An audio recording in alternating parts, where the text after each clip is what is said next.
coup les amis, installez-vous confortablement, fermez les yeux et plongez dans une histoire enchantée, parfaite pour une douce nuit de sommeil. Blanche-Neige. C'était en plein cœur de l'hiver. Les flocons de neige dansaient comme des plumes légères. Une reine, assise près d'une fenêtre encadrée de bois d'ébène, causait en contemplant le paysage immaculé. Absorbée par son ouvrage, elle se piqua le doigt avec son aiguille. 3 gouttes de sang tombèrent sur la neige. Émerveillée par le contraste du rouge éclatant sur le blanc pur, elle murmura « Si seulement j'avais un enfant aussi blanc que la neige, rouge comme le sang et noir comme l'ébène. » Peu après, son vœu se réalisa. Elle donna naissance à une fille à la peau blanche comme la neige, aux joues rouges comme le sang et aux cheveux noirs comme l'ébène. On la nomma Blanche-Neige. Mais la joie fut de courte durée. La reine mourut peu après la naissance de l'enfant. 1 an plus tard, le roi se remaria avec une femme d'une grande beauté, mais d'une arrogance sans égale. Elle ne supportait pas l'idée qu'une autre puisse rivaliser avec son éclat. Elle possédait un miroir magique et, chaque jour, elle s'y mirait en demandant « Miroir, mon beau miroir, qui est la plus belle du royaume ?» Le miroir répondait invariablement « C'est vous, ô reine, la plus belle de toutes. » Satisfaite, elle savait que le miroir ne mentait jamais. Mais Blanche-Neige grandissait, et sa beauté s'épanouissait. À 7 ans, elle rayonnait comme le jour, surpassant même la reine. Un jour, celle-ci interrogea son miroir. « Miroir, mon beau miroir, qui est la plus belle du royaume ?» À sa stupéfaction, le miroir répondit « Vous êtes belle, ô reine, mais Blanche-Neige est 1000 fois plus belle. » La reine blêmit de rage. La jalousie la consumait. Dès lors, la simple vue de Blanche-Neige lui était insupportable. Torturée par l'envie, elle convoqua son chasseur et ordonna « Emmène cet enfant dans la forêt. Je ne veux plus la voir. Tue-la et rapporte-moi son foie et ses poumons comme preuve. » Le chasseur obéit à contre-cœur. Il conduisit Blanche-Neige au cœur de la forêt, mais lorsqu'il brandit son couteau pour accomplir l'acte, la fillette, en larmes, le supplia. « Pitié, épargne-moi, je m'enfuirai dans la forêt et ne reviendrai jamais. » Touché par sa beauté et sa détresse, le chasseur céda. « Fuis, pauvre enfant. » Soulagé de ne pas avoir à la tuer, il abattit un marcassin, préleva son foie et ses poumons et les apporta à la reine. Elle, croyant dévorer les restes de Blanche-Neige, les fit cuisiner et s'en délecta. Seule dans l'immense forêt, Blanche-Neige, terrifiée, errait sans savoir où aller. Elle courut, trébuchant sur des pierres et des ronces, croisant des bêtes sauvages qui, étrangement, ne lui firent aucun mal. Épuisée, elle découvrit au crépuscule une petite maisonnette. À l'intérieur, tout était minuscule mais impeccablement rangé. Une table couverte d'une nappe blanche, 7 petites assiettes avec leurs cuillères, couteaux, fourchettes et gobelets, et 7 petits lits alignés contre le mur. Draps immaculés. Affamée et assoiffée, Blanche-Neige prit une bouchée de pain et de légumes dans chaque assiette et une gorgée de vin dans chaque gobelet, veillant à ne rien monopoliser. Puis, épuisée, elle essaya les lits. Trop longs ou trop courts, aucun ne convenait, sauf le 7e, où elle s'endormit après une prière. À la nuit tombée, les propriétaires rentrèrent. 7 nains, mineurs en quête d'or et de cuivre dans les montagnes. En allumant leurs lampes, ils remarquèrent que quelque chose clochait. « Qui s'est assis sur ma chaise ?» demanda le premier. « Qui a mangé dans mon assiette ?» s'étonna le deuxième. Et ainsi de suite, jusqu'à ce que le 7e découvre Blanche-Neige endormie dans son lit. Émerveillés par sa beauté, les nains s'exclamèrent « Mon Dieu, quel enfant magnifique !» Ils décidèrent de ne pas la réveiller. Le 7e nain partagea les lits de ses compagnons pour la nuit. Au matin, Blanche-Neige, effrayée en voyant les nains, se calma face à leur gentillesse. Elle leur raconta son histoire. Compatissants, ils lui proposèrent « Si tu veux tenir notre maison, cuisiner, coudre, laver, nous te garderons avec nous. Tu ne manqueras de rien. » Blanche-Neige accepta avec joie. Chaque matin, les nains partaient travailler, la mettant en garde. « Méfie-toi de ta belle-mère. Elle saura bientôt que tu es ici. N'ouvre à personne. » Mais la reine, convaincue d'avoir éliminé Blanche-Neige, consulta son miroir. « Miroir, mon beau miroir, qui est la plus belle du royaume ?» Le miroir répondit « Vous êtes belle, ô reine, mais Blanche-Neige, chez les 7 nains, est 1000 fois plus belle. » Furieuse, la reine comprit que le chasseur l'avait trahie. Déterminée à éliminer sa rivale, elle se déguisa en vieille marchande, grimant son visage pour passer inaperçue. Elle se rendit chez les nains et frappa à la porte. « Ô lacets à vendre !» Blanche-Neige, curieuse, entr'ouvrit la fenêtre. « Que vendez-vous, bonne femme ?» La vieille montra un lacet multicolore. Naïve, Blanche-Neige la laissa entrer. La reine proposa de lasser son corset. Mais elle serra si fort que Blanche-Neige s'effondra, privée d'air. « Voilà, ma belle, c'en est fini de toi », ricana la reine, avant de s'enfuir. Le soir, les nains trouvèrent Blanche-Neige inanimée. Ils coupèrent le lacet et elle reprit peu à peu ses esprits. Ils la mirent en garde. Cette marchande était ta belle-mère. N'ouvre plus à personne. Mais la reine, de retour au palais, consulta de nouveau son miroir et reçut la même réponse. Folle de rage, elle confectionna un peigne empoisonné et, déguisée en bohémienne, retourna chez les nains. Malgré les avertissements, Blanche-Neige, séduite par le peigne, laissa la vieille l'approcher. À peine le peigne toucha-t-il ses cheveux qu'elle s'écroula, empoisonnée. « Cette fois, c'est fini !» s'exclama la reine. Heureusement, les nains rentrèrent à temps, retirèrent le peigne et Blanche-Neige revint à elle. Ils renouvelèrent leur mise en garde. La reine, apprenant par son miroir que Blanche-Neige vivait encore, entra dans une fureur incontrôlable. Elle prépara une pomme empoisonnée, magnifique, rouge d'un côté, blanche de l'autre, mais seule la partie rouge était mortelle. Déguisée en paysanne, elle frappa à la porte des nains. « Je ne peux laisser entrer personne, » dit Blanche-Neige. « Prends au moins cette pomme, je te l'offre, » répondit la fausse paysanne, croquant la moitié blanche pour rassurer la jeune fille. Séduite par le fruit, Blanche-Neige mordit dans la partie rouge et s'effondra, sans vie. La reine, triomphante, s'enfuit en riant. Cette fois, les nains ne te sauveront pas. Son miroir confirma enfin. Vous êtes la plus belle, ô reine. Les nains, rentrant chez eux, trouvèrent Blanche-Neige morte. Aucun effort ne la ramena à la vie. Ils pleurèrent 3 jours, refusant de l'enterrer tant elle semblait vivante, ses joues toujours roses. Ils confectionnèrent un cercueil de verre, gravé de son nom et de son titre de princesse, et le placèrent sur une montagne.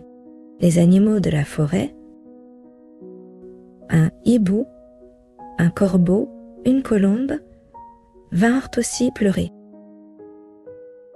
Un jour, un prince, de passage, vit le cercueil et s'éprit de Blanche-Neige. Il supplia les nains. « Laissez-moi l'emporter. Je ne peux vivre sans la voir. » Émus, ils acceptèrent. En transportant le cercueil, les serviteurs du prince trébuchèrent, délogeant le morceau de pomme empoisonné de la gorge de Blanche-Neige. Elle ouvrit les yeux et murmura Où suis-je » Fou de joie, le prince répondit « Avec moi, qui t'aime plus que tout. » Il lui raconta tout et l'invita à l'épouser. Blanche-Neige, touchée par son amour, accepta. Leur mariage fut célébré avec faste. La reine, invitée sans savoir à qui, consulta son miroir avant la cérémonie. « Miroir, mon beau miroir qui est la plus belle du royaume. La jeune reine, 1000 fois plus belle que vous. » Hors d'elle, la reine se rendit au mariage et reconnut Blanche-Neige. Figée d'horreur, elle fut condamnée à danser dans des pantoufles de fer chauffées à blanc, jusqu'à ce que consumée elle s'effondre, morte.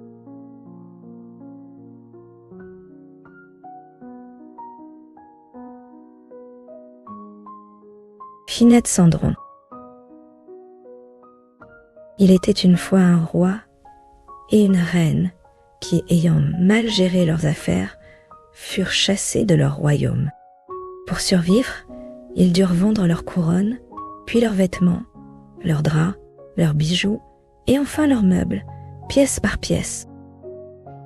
Devenu très pauvre, le roi dit à sa femme « Nous voilà exilés, sans rien. Il faut gagner notre vie et celle de nos enfants.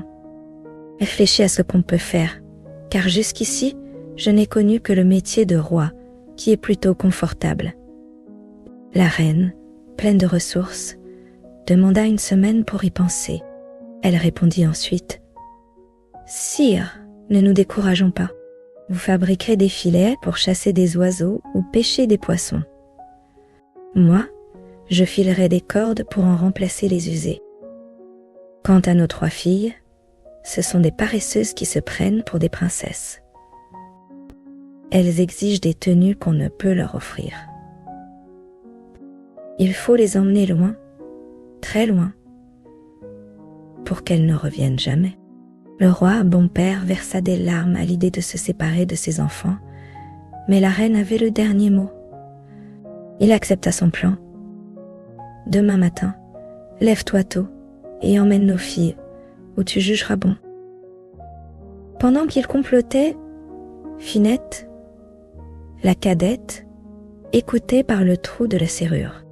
Découvrant leur projet, elle partit à l'aube vers une grotte lointaine où vivait sa marraine, la fée Merluche. Finette emporta 2 kilos de beurre frais, des œufs, du lait et de la farine pour confectionner un gâteau à sa marraine, espérant un bon accueil. Elle marcha gaiement, mais ses souliers s'usèrent vite et ses petits pieds délicats s'écorchèrent cruellement. Épuisée, elle s'assit sur l'herbe, en pleurs. Soudain, un magnifique cheval d'Espagne, scellé et orné de diamants, s'approcha. Il plia les genoux, comme pour saluer. Finette saisit sa bride. « Gentil cheval, veux-tu m'emmener chez ma marraine ? Je suis si fatiguée. Je pourrais mourir. Si tu m'aides, je te donnerai de l'avoine, du foin et une litière fraîche. » Le cheval s'abaissa et Finette monta. Il galopa si légèrement qu'on aurait cru un oiseau, s'arrêtant pile à l'entrée de la grotte, comme s'il en connaissait le chemin. En réalité, Merluche, devinant la visite de sa filleule, l'avait envoyé. Finette entra, fit 3 révérences à sa marraine, baisa l'ourlet de sa robe et dit « Bonjour, marraine, comment vas-tu ? Voici du beurre, du lait, de la farine et des œufs pour un gâteau à la mode de chez nous. » La fée l'accueillit chaleureusement. « Bienvenue, Finette. Viens, que je t'embrasse. » Elle l'embrassa 2 fois, ce qui ravit Finette, car Merluche n'était pas une fée ordinaire. « Ma filleule, tu seras ma petite assistante. Décoiffe-moi et peigne-moi. » Finette s'exécuta avec adresse. Merluche ajouta « Je sais pourquoi tu es là. Tu as entendu tes parents qui veulent vous perdre, toi et tes sœurs. Voici un fil magique, incassable. Attache-le à la porte de chez vous et tiens-le en main. Quand la reine vous abandonnera, suis-le pour revenir. » Finette remercia sa marraine, qui lui offrit un sac rempli de vêtements d'or et d'argent.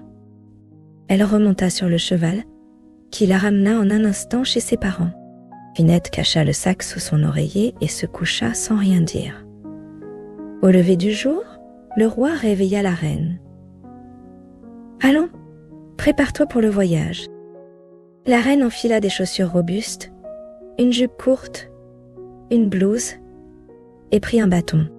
Elle appela ses filles, Fleur d'amour, l'aînée, Belle de nuit, la seconde, et Finette, surnommée Fine Oreille pour son ouïe fine. « J'ai rêvé qu'il faut rendre visite à ma sœur, elle nous régalera, » dit la reine.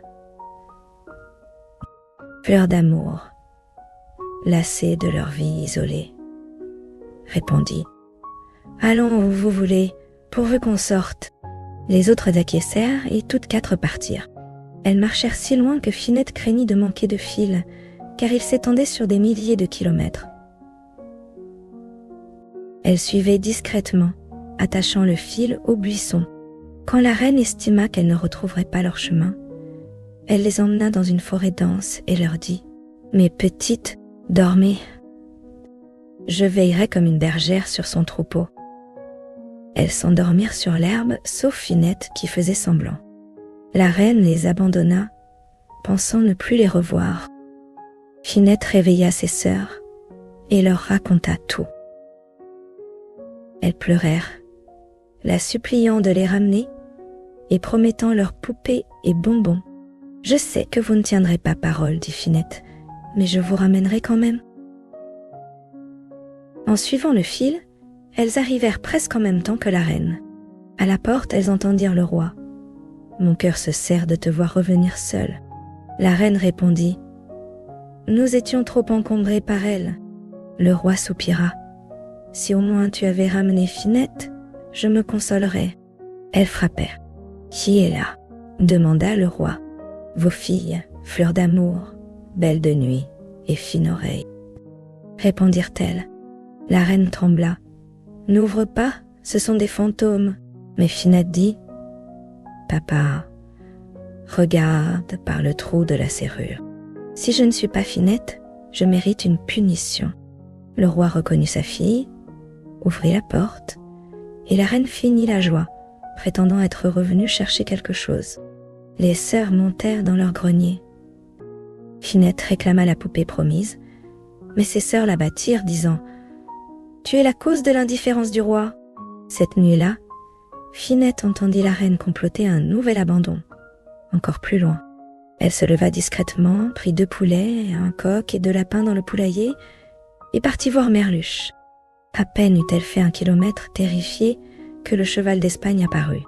Soulagée, elle monta et arriva vite chez sa marraine. Après les salutations, elle offrit les volailles et demanda conseil. Merluche lui donna un sac de cendres. « Secoue-le en marchant, les cendres marqueront ton chemin. Mais ne ramène pas tes sœurs, elles sont trop cruelles. Si tu le fais, je ne te reverrai plus. » Finette reçut aussi une boîte de diamants valant des fortunes, puis le cheval la ramena chez elle. Le lendemain, la reine annonça « Le roi est malade. J'ai rêvé qu'il faut cueillir des fleurs médicinales dans un pays lointain pour le rajeunir. Partons. » Elles voyagèrent si loin que Finette secouait ses cendres avec soin sans que le vent ne les disperse. Une nuit, la reine les abandonna. Au matin, Finette réveilla ses sœurs. « Nous sommes seules. » Elles pleurèrent, se frappant de désespoir. Malgré l'interdiction de Merluche, Finette eut pitié et les guida en suivant les cendres. Elles rentrèrent chez leurs parents. Le roi et la reine, stupéfaits, complotèrent encore. Finette, toujours à l'écoute, alerta ses sœurs. « Nous sommes perdus. La reine veut nous abandonner dans un désert. Vous m'avez fait désobéir à ma marraine. Je n'ose plus la voir. » Désespérée, Belle de nuit proposa « Prenons des pois, sémons-les pour retrouver notre chemin. » Fleur d'amour approuva, et elles remplirent leurs poches. Finette, elle, prit son sac d'habits et la boîte de diamants. La reine annonça J'ai rêvé que 3 princes vous attendent dans un pays lointain pour vous épouser. Allons-y !» Elles semèrent des pois, confiantes. Mais la reine les emmena encore plus loin et les quitta une nuit. Au réveil, Finette constata son absence. Ses sœurs, sûres de leur poids, la rabrouèrent. Mais les pigeons avaient tout mangé et le chemin était perdu. Elles pleurèrent à chaudes larmes. Affamée pendant 2 jours, Fleur d'Amour demanda « N'as-tu rien à manger ?» Finette trouva un gland. « Plantons-le. Il deviendra un arbre utile. » Elles l'arrosèrent, disant « Crois, crois, beau gland !» Il poussa à vue d'œil. Quand il fut assez grand, Finette, plus légère, grimpa et annonça « Je vois un palais magnifique, avec des murs d'émeraude, un toit de diamants et des clochettes d'or. » Ses sœurs, incrédules, montèrent à tour de rôle et furent émerveillées. Elles décidèrent d'y aller, espérant y trouver des princes. La nuit, croyant Finette endormie, ses sœurs volèrent ses habits d'or et d'argent, remplaçant le contenu du sac par des pierres. Au matin, elles se parèrent splendidement, laissant Finette en haillons, la traitant de servante. En approchant du palais, elles dirent « Finette, tu laveras la vaisselle. Si on demande qui tu es une vachère, pas notre sœur. » À la porte, une vieille ogresse, avec un œil énorme et un corps gigantesque, les accueillit. « Malheureuse, c'est le château d'un ogre. Vous suffirez à peine pour son déjeuner. Mais je suis plus clémente que lui. Entrez. » Terrifiées, elles s'enfuirent. Mais l'ogresse les rattrapa et les enferma dans une cave pleine de crapauds et d'ossements. Voulant manger Finette en salade, elle partit chercher des condiments. Mais l'ogre arriva. Craignant qu'il ne les dévore, elle les cacha sous une cuve. L'ogre, 6 fois plus grand, sentit leur présence. « Je veux cette chair fraîche. » L'ogresse le calma. « Ce sont 3 filles que j'ai capturées. Elles savent tout faire. Nettoyer, coudre, cuisiner. Laisse-les me servir. Je suis fatiguée. » Après maintes disputes, il promit de ne pas les manger tout de suite. L'ogresse, en secret, planifiait de les dévorer quand ils partiraient chasser. L'ogre voulut les voir. Les sœurs, terrifiées, dirent savoir balayer, coudre, filer et cuisiner des plats exquis. Ravi, l'ogre ordonna « Au travail, Finette. Comment sais-tu si le four est chaud ?» Elle répondit « J'y jette du beurre et goûte avec la langue. » L'ogre alluma un four immense.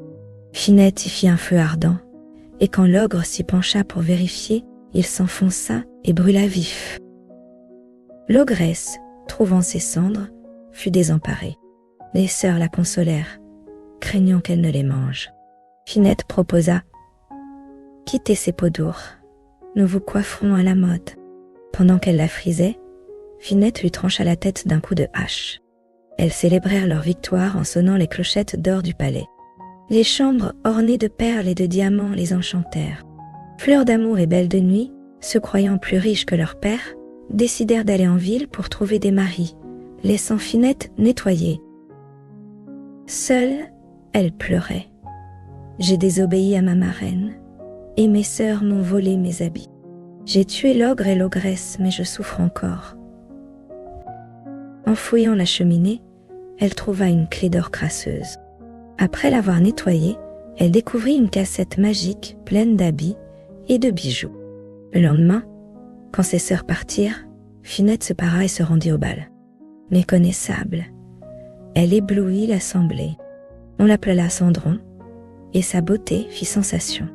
Ses sœurs, jalouses, ne la reconnurent pas. Chaque soir, elle rentrait avant elle, reprenait ses haillons et écoutait leurs récits. « Cendron est magnifique, pas une souillon comme toi », Finette murmurait. J'étais ainsi. Un soir, pressée, elle perdit une mule de velours rouge brodée de perles. Le prince chéri la trouva et, obsédé, tomba malade d'amour.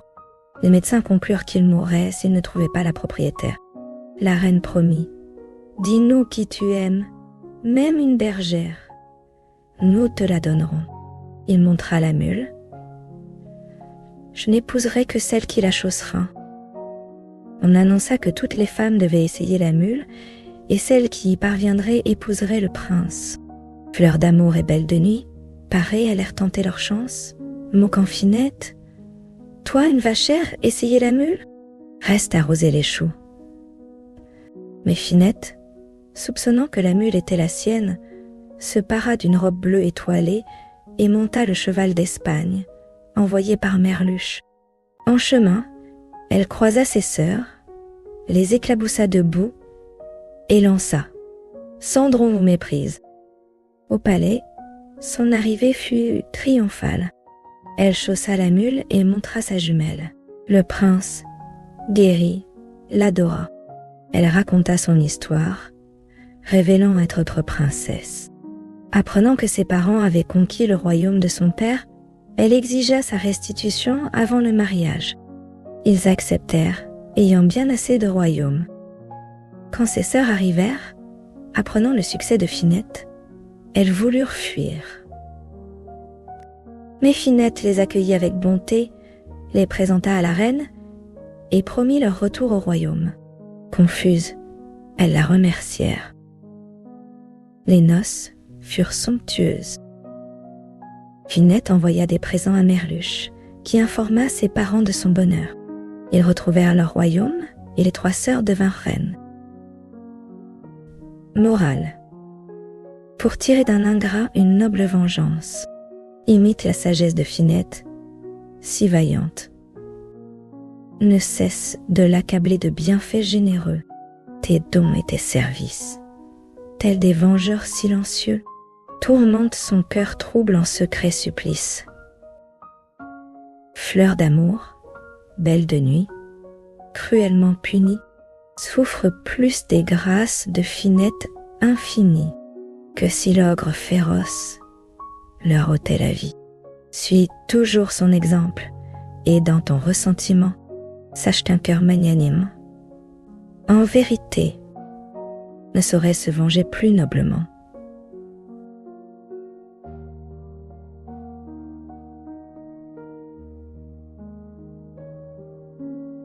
De Blondine, de Bonne Biche et de Beau Minon. 1.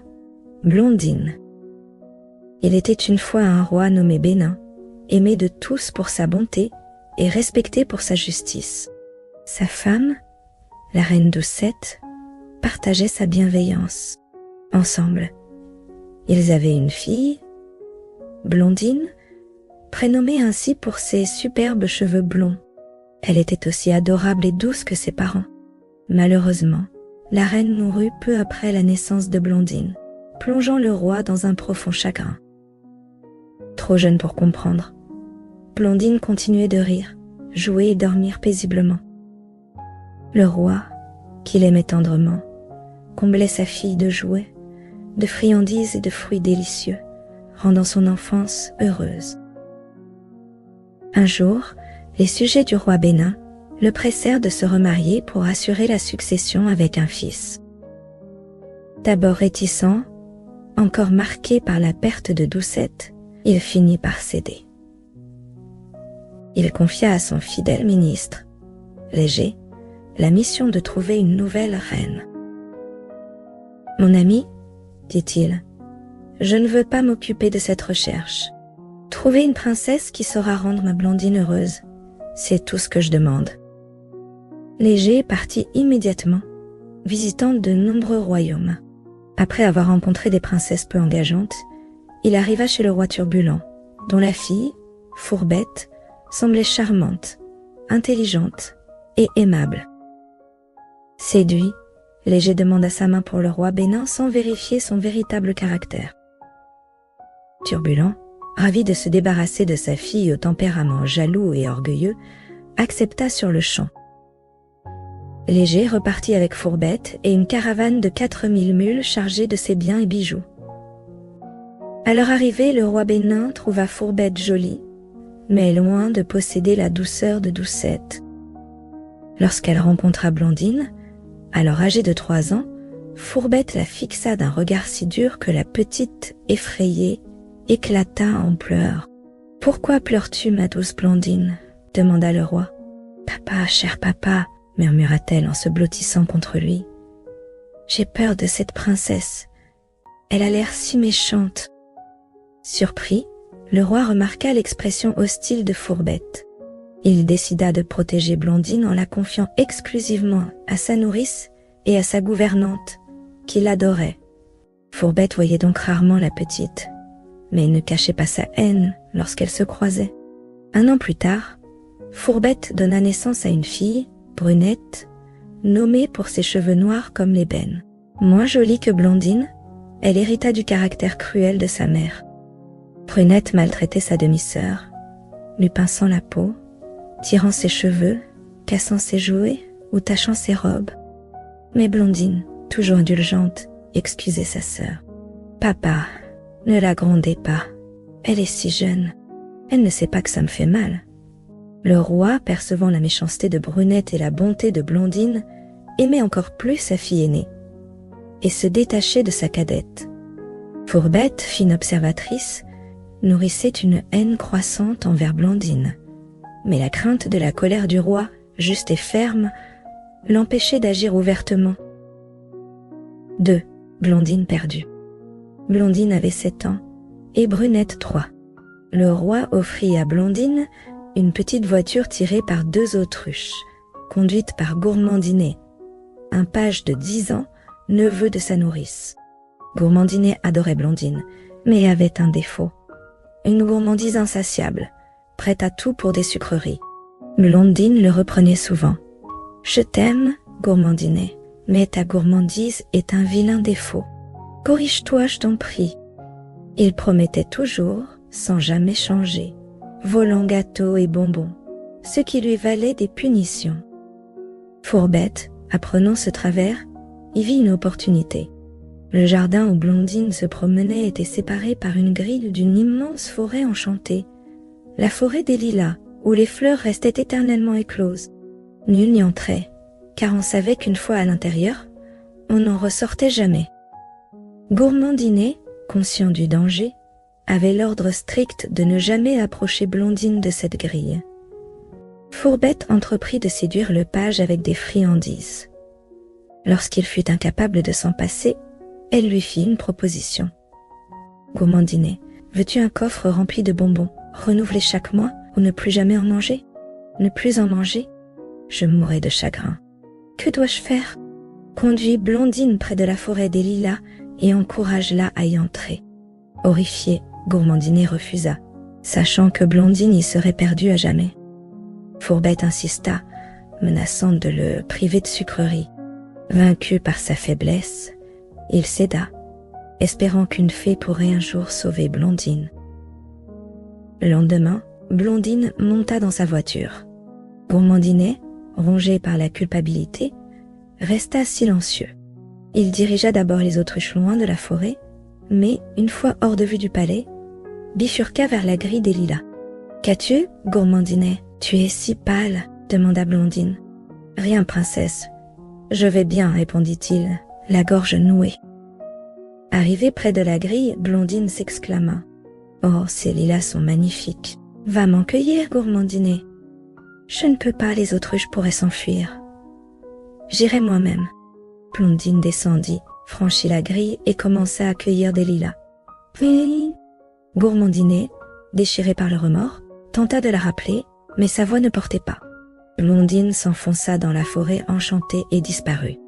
Désespéré, Gourmandinet rentra au palais et courut chez Fourbette. Pâle et en larmes, il confirma que Blondine était perdue. Fourbette lui remit un coffre de bonbons et une bourse d'or, puis l'envoya chez son père avec un mulet. Puis, en chemin, le mulet, agacé par le poids, rua et projeta Gourmandinet contre des pierres bruns. Il mourut sur le coup, sans avoir goûté une seule friandise. 3. La forêt des lilas. Dans la forêt, Blondine cueillait des lilas avec joie, émerveillée par leur parfum. À mesure qu'elle avançait, elle en trouvait de plus beaux, vidant son tablier pour en ramasser davantage. Après 1 heure, fatiguée et alourdie, elle décida de rentrer.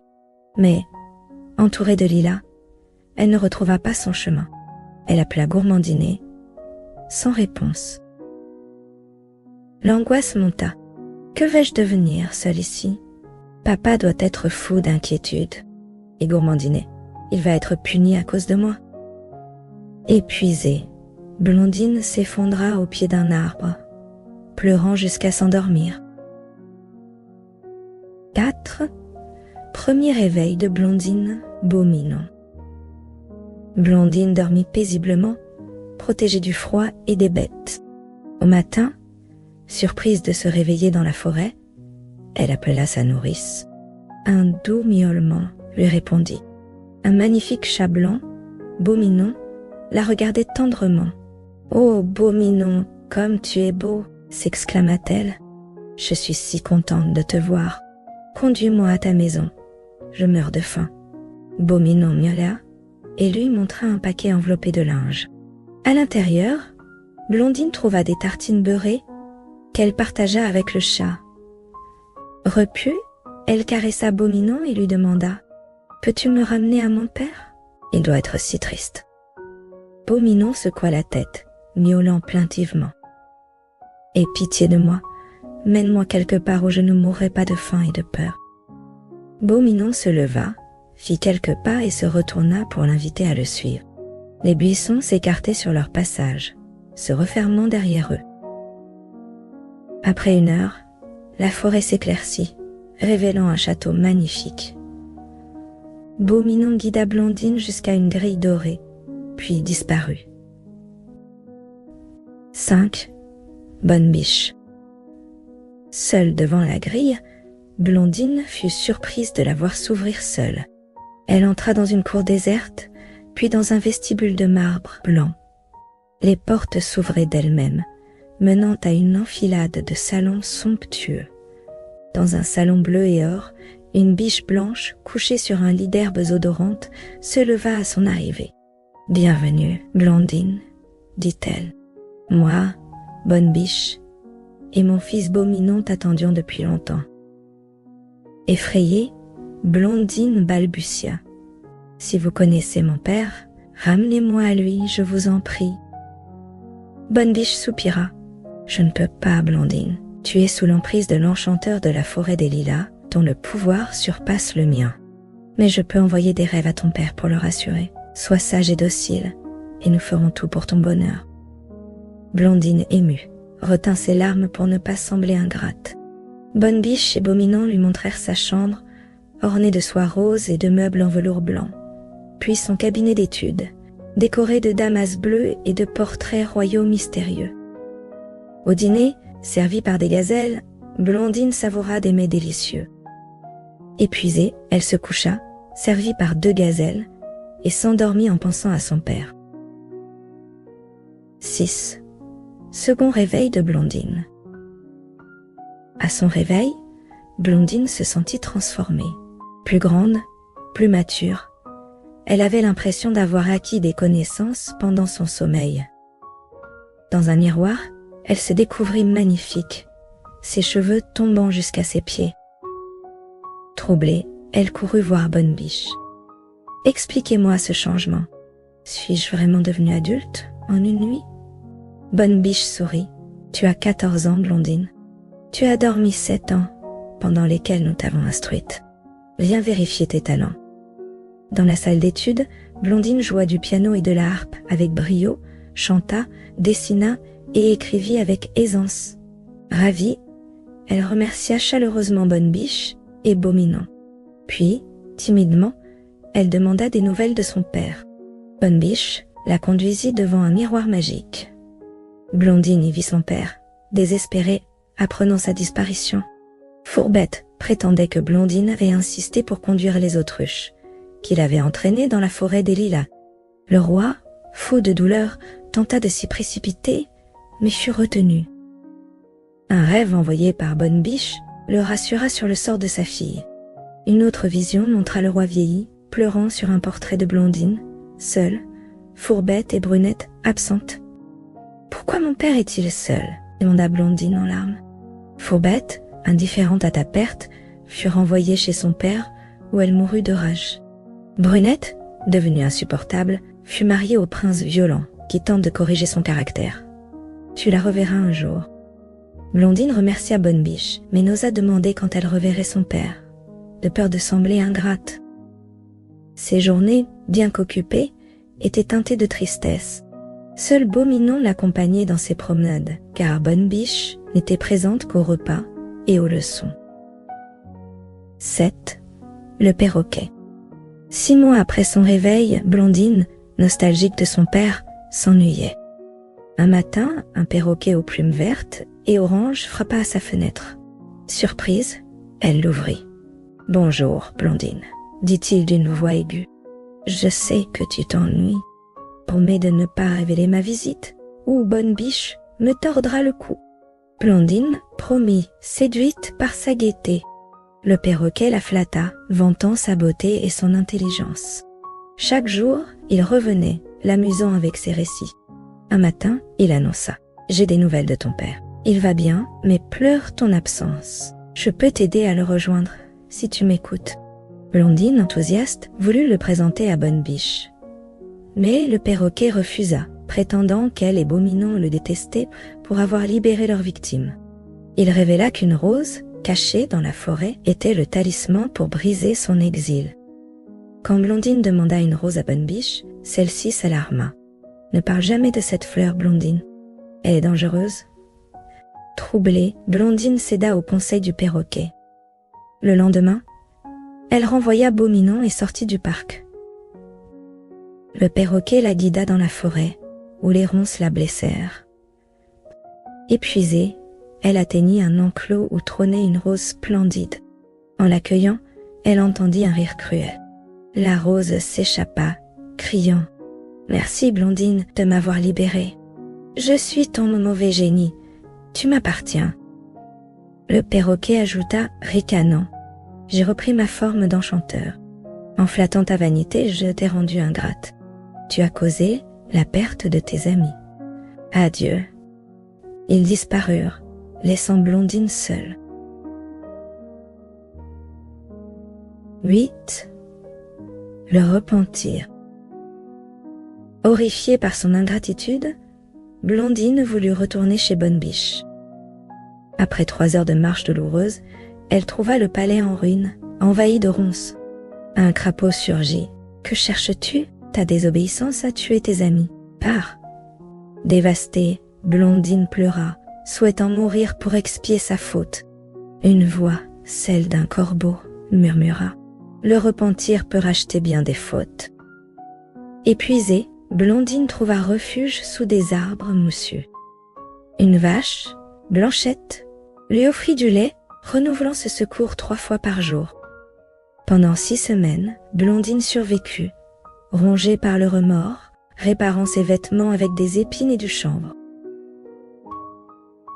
9. La tortue. Un jour, une tortue apparut. « Blondine, si tu me suis sans parler ni descendre de mon dos pendant 6 mois, je te révélerai le sort de tes amis. » Désespérée, Blondine accepta.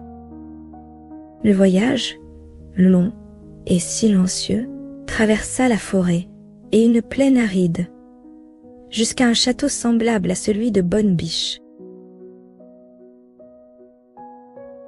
10. Le voyage et l'arrivée. Après 6 mois, la tortue s'arrêta. « Descends, Blondine. Entre par cette porte et demande la fée bienveillante. » Blondine, légère malgré l'épreuve, entra et fut conduite dans un salon. Une fée magnifique l'accueillit. Devant une armoire dorée, Blondine découvrit, horrifiée, les peaux de Bonne Biche et Beau Minon. Elle s'évanouit. Un prince accourut, suivi d'une révélation. La fée était Bonne Biche, le prince, Beau Minon.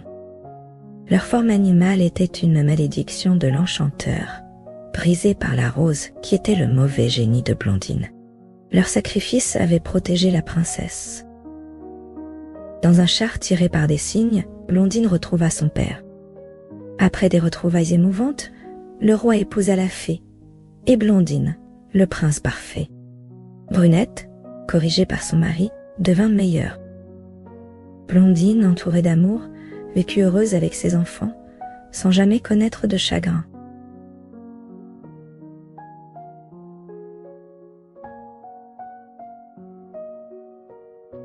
La Belle au bois dormant.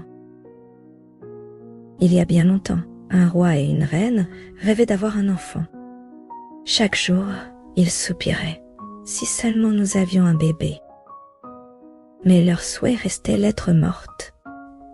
Un matin, alors que la reine se prélassait dans un bain relaxant, une grenouille surgit près de l'étang et lui lança « Ton vœu va se réaliser.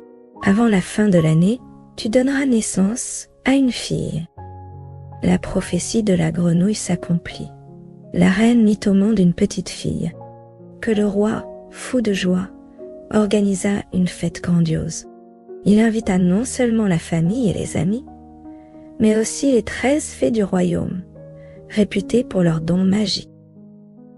Cependant, faute de 13 assiettes en or, l'une d'elles ne fut pas conviée. La célébration fut somptueuse, et à son terme, les fées offrirent leurs cadeaux à l'enfant. L'une lui donna la vertu, une autre la beauté, une troisième la richesse, et ainsi de suite, comblant la princesse de toutes les qualités imaginables. Mais alors que la 11e fée venait de prononcer son vœu, la 13e, furieuse d'avoir été écartée, fit irruption. Sans un regard ni un mot pour l'assembler, elle lança d'une voix glaciale. À ses 15 ans, la princesse se piquera le doigt sur un fuseau et en mourra. Puis elle disparut, laissant l'assemblée pétrifiée. La 12e fée, qui n'avait pas encore offert son don, s'avança. Incapable d'annuler la malédiction, elle l'adoucit. Elle ne mourra pas, mais sombrera dans un sommeil de 100 ans. Désireux de protéger sa fille, le roi ordonna la destruction de tous les fuseaux du royaume. Les années passèrent, et les dons des fées se réalisèrent. La princesse grandit, belle, douce, intelligente, aimée de tous. Le jour de ses 15 ans, alors que le roi et la reine s'étaient absentés, elle explora seule le château. Curieuse, elle grimpa les marches d'une vieille tour et découvrit une petite porte. Une clé rouillée tournait dans la serrure. En l'ouvrant, elle trouva une vieille femme filant du lin avec un fuseau. « Bonjour, qu'est-ce que tu fais ?» demanda la princesse, intriguée. « Je file, » répondit la vieille en hochant la tête. « Et quoi, cet objet qui tourne ?» ajouta la jeune fille, saisissant le fuseau pour l'essayer. À l'instant où elle toucha l'objet, la malédiction s'accomplit. Une piqûre au doigt, et elle s'effondra sur un lit, plongée dans un sommeil profond. Ce sommeil magique enveloppa tout le château. Le roi et la reine, de retour, s'endormirent dans la grande salle, suivis de toute la cour. Les chevaux dans l'écurie, les chiens dans la cour, les pigeons sur le toit, les mouches sur les murs, même le feu dans la cheminée, tout s'immobilisa. Le vent cessa de souffler, et les feuilles des arbres se figèrent. Une haie d'aubépines se mit à pousser autour du château, de plus en plus haute, jusqu'à le dissimuler complètement, ne laissant visible ni même la bannière au sommet. Une légende naquit alors dans le royaume. Celle de la Belle au bois dormant, une princesse endormie derrière cette muraille végétale.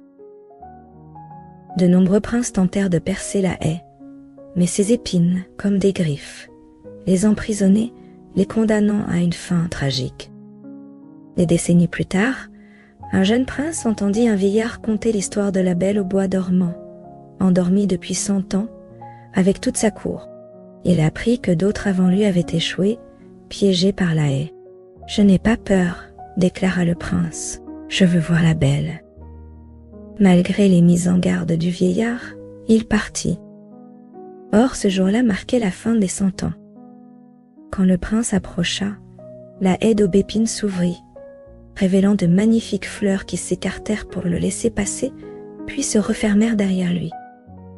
Dans la cour, il vit les chevaux, les chiens et les pigeons endormis.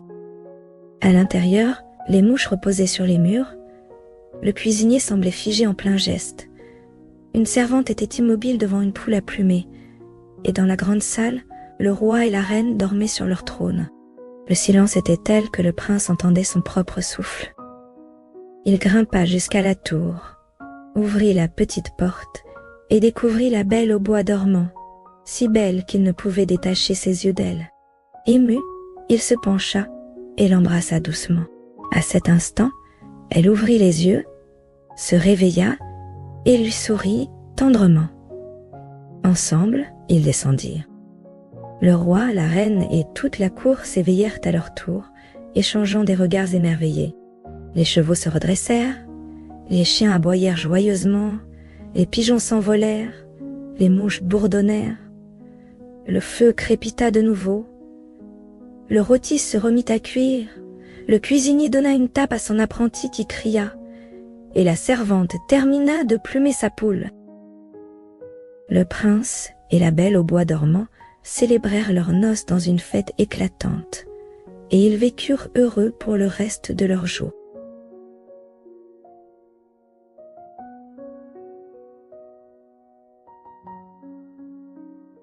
La princesse de Troncolène.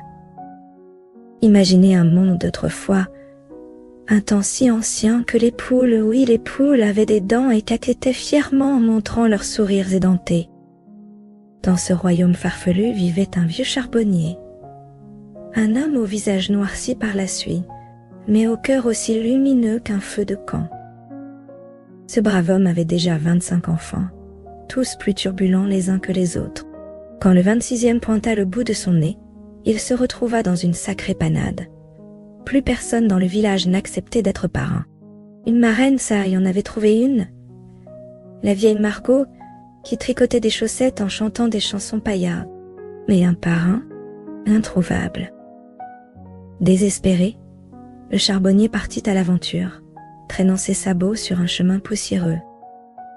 Soudain, un grondement fit trembler la terre. Un carrosse doré, tiré par 4 chevaux noirs comme la nuit, surgit dans un nuage de poussière. À l'intérieur, un roi, majestueux, avec une couronne qui brillait comme un soleil miniature. Le charbonnier, ébloui, tomba à genoux, son vieux chapeau de paille serré contre son cœur. « Qu'est-ce que tu fais là, brave homme ?» demanda le roi, descendant de son carrosse, sa cape rouge virevoltant comme une flamme. « Sauf votre respect, sire, » bredouilla le charbonnier, « je ne veux pas d'aumône. J'ai besoin d'un parrain pour mon dernier né, et personne ne veut du rôle. 25 baptêmes, ça use les voisins. » Le roi éclata d'un rire tonitruant, qui fit s'envoler les oiseaux perchés dans les arbres. 25 enfants, sacrée tribu. Eh bien, je serai le parrain de ce petit dernier. Amène-le à l'église, et on verra ça. Fou de joie, le charbonnier courut chez lui, sautant par-dessus les ruisseaux comme un gamin. À l'église, le roi, fidèle à sa parole, attendait déjà, entouré d'une escorte scintillante. Le bébé fut baptisé Charles, sous les regards émus de la marraine Margot et des villageois curieux. Le roi, généreux, glissa 1000 écus dans les mains calleuses du père. « Pour son éducation, dit-il. « Et ça, ajouta-t-il en tendant une moitié de médaillon en platine, scintillant comme une étoile, rends-le-moi quand Charles aura 18 ans. Il viendra me voir à Paris. » Puis, d'un geste théâtral, le roi remonta dans son carrosse et disparut dans un tourbillon de poussière. Les années passèrent.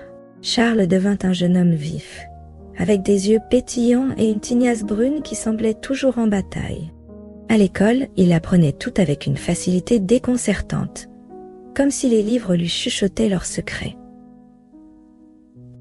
À ses 18 ans, son père, les joues creusées par le temps, lui tendit le médaillon. « Va à Paris, fiston, trouve ton parrain, le roi de France, et fais attention à toi. » Charles sella un cheval blanc, magnifique, qui piaffait d'impatience. Dans sa poche, le médaillon cliquetait doucement. Sur un sentier étroit, bordé de ronces, une vieille femme apparut, courbée comme une branche sous le vent. Ses yeux brillaient d'une lueur étrange. « Écoute-moi, mon garçon, dit-elle d'une voix rauque. Près d'une fontaine, un homme te proposera de boire. Refuse, quoi qu'il dise. Cette eau est maudite. Promis, grand-mère, répondit Charles, un peu méfiant mais touché par son air sincère. À la fontaine, un homme louche, vêtu d'une cape râpée, l'attendait, assis sur une pierre moussue. L'eau scintillait comme un miroir sous le soleil. « Hé, jeune cavalier, viens goûter cette eau. Elle est plus douce que le miel. »« Non, merci, j'ai ma gourde, » répondit Charles, la main sur son médaillon. « Allez, juste une gorgée, » insista l'homme, un sourire mielleux aux lèvres. Charles, intrigué par l'éclat de l'eau, céda. Il s'agenouilla, et en un éclair, l'inconnu plongea la main dans sa poche, vola le médaillon, sauta sur le cheval et s'enfuit au galop, riant comme un démon. Charles, furieux, courut derrière lui, mais l'homme disparut dans un nuage de poussière. « Idiot !» pesta Charles, frappant le sol. « J'aurais dû écouter la vieille. Tant pis, j'irai à pied.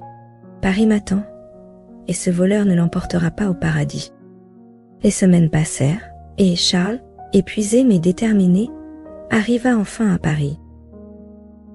Pendant ce temps, le voleur, ce gredin sournois, s'était présenté au palais, avec le médaillon. Les deux moitiés s'ajustaient parfaitement. Et le roi, abusé, l'accueillit comme son filleul. Le faux Charles vivait comme un prince, se gavant de pâté et dansant dans les bals, pendant que le vrai, méconnu, fut engagé comme pâtre au palais. Il gardait les moutons, la rage au cœur, sous les moqueries du voleur.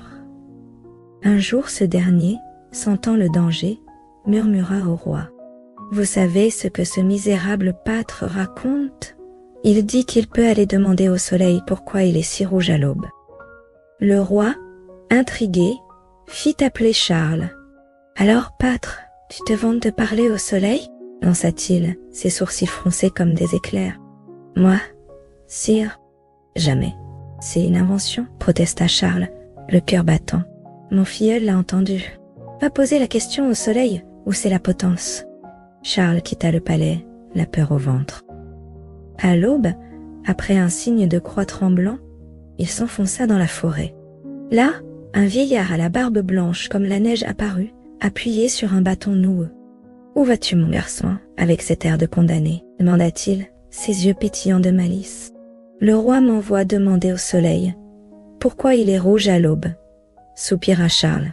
« Une mission impossible. »« Rien n'est impossible, » dit le vieillard avec un clin d'œil. « Prends ce cheval de bois, il t'emmènera au pays du soleil. Grimpe une montagne escarpée, et tu trouveras son palais. » Charles saisit le cheval de bois, qui s'anima soudain, galopant dans les airs comme une comète. Il atterrit au pied d'une montagne si haute qu'elle semblait toucher les étoiles. Éreinté, Charles grimpa jusqu'au sommet, où un palais d'or flamboyait. Une vieille femme, ridée, mais vive, l'accueillit. « Que fais-tu ici, petit ? » ?»« Mon fils, le soleil, aura faim en rentrant. Il risque de te croquer. »« Je dois lui parler, grand-mère, » dit Charles, cachant sa peur. « Ta mine me plaît, » répondit-elle. « Cache-toi, je te protégerai. » Quand le soleil entra, son éclat fit trembler les murs. Il renifla l'air. « Je sens un humain, » rugit-il. « Mère, où est-il ? Je vais le dévorer. »« Calme-toi, gros gourmand, » cria la vieille. « Regarde ce garçon. Il est courageux. Laisse-le parler. »« Parle, humain, » grogna le soleil. « Pourquoi es-tu là ? On m'a envoyé vous demander pourquoi vous êtes si rouge à l'aube. » Le soleil éclata d'un rire brûlant. « À cause de la princesse de Troncolène. Elle vit dans un château voisin, plus belle qu'un millier d'étoiles. Chaque matin, je dois briller de tout mon éclat pour ne pas être éclipsé par elle. » Charles, émerveillé, remercia et redescendit, Son cheval de bois le ramena au vieillard, qui l'attendait. « Alors, fiston, mission accomplie ?» demanda-t-il. « Oui, grand-père, grâce à vous, » répondit Charles, le cœur léger. De retour au palais, il rapporta la réponse au roi, qui resta bouche bée. « La princesse de Troncolène, dis-tu ? Incroyable ! Retourne à tes moutons, pâtre. » Mais le faux filleul, vert de jalousie, revint à la charge. « Ce pâtre ose prétendre qu'il peut ramener la princesse ici pour vous épouser, sire. »« Quoi ?» rugit le roi. « Qu'on l'amène. » Charles, convoqué, protesta. « D'ailleurs, je n'ai jamais dit ça. Ce menteur veut ma perte. Mon filleul ne ment pas. Va chercher la princesse, ou c'est la mort. » Dévasté, Charles repartit. Le vieillard réapparut, comme par magie.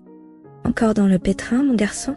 demanda-t-il en riant. « Le roi veut la princesse de Troncolène. Comment faire ?»« Prends cette baguette blanche, » dit le vieillard. « Demande au roi 3 bateaux, un chargé de gruau pour le roi des fourmis, un de lard pour le roi des lions, un de viande salée pour le roi des éperviers. Trace une croix sur le sable, et un vent te guidera. » Charles suivit le plan. Le roi, intrigué, lui donna les bateaux. Sur la première île, Charles offrit le gruau au roi des fourmis. Une armée de fourmis, grouillante comme une marée, vida le bateau en un clin d'œil. « Tu nous as sauvés de la famine » s'écria le roi. « Appelle-moi si tu as besoin de nous. » Sur l'île des lions, le lard attira une horde rugissante. En un instant, tout fut dévoré. « Ma bénédiction sur toi, Charles » gronda le roi des lions. « Appelle, et nous viendrons. » Sur l'île des éperviers, la viande salée disparut sous une nuée d'ailes. Le roi lui souffla.